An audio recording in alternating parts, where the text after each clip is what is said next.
Қазақстан мұсылмандары діни басқармасы биылғы оразаның пітір және підие садақасының мөлшерін белгіледі деп хабарлайды БАК. Бұған дейін пітір садақасы адам басына 640 теңге болып бекітілгенін жазсақ, підие мөлшері 3400 теңге болып белгіленді. Підие мөлшері бір адамның күнделікті, таңғы және кешкі тойып ішетін асы. Оның биылғы мөлшері 3400 теңге болып бекітілді. Бұған шамасы келмегендер оразаның әр күніне пітір садақасының құнын береді делінген КМДБ хабарламасында. Пітір садақаның мөлшері бидай немесе ұн және мейізден жарты сақ 2 к, ал арпа мен құрмадан 1 сақ 4 к, яки осылардың ақшалай құны беріледі. 2024 жылғы пітір садақаның бағасы нарықтық орташа бағасымен есептеліп төмендегідей бекітілді. Бидай 2 к 341 теңге. 12 к 640 теңге.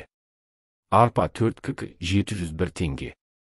Мейіз 2 к 5745 теңге.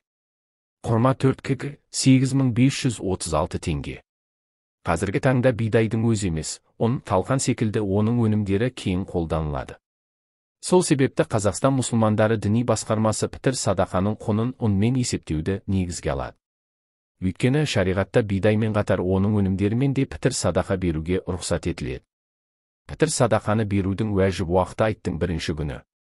Оны Рамазан айының 1-ші күнінен бастап беруге болады. Уақытында бере алмаған жағдайда айт намазынан кейін берсе де болады.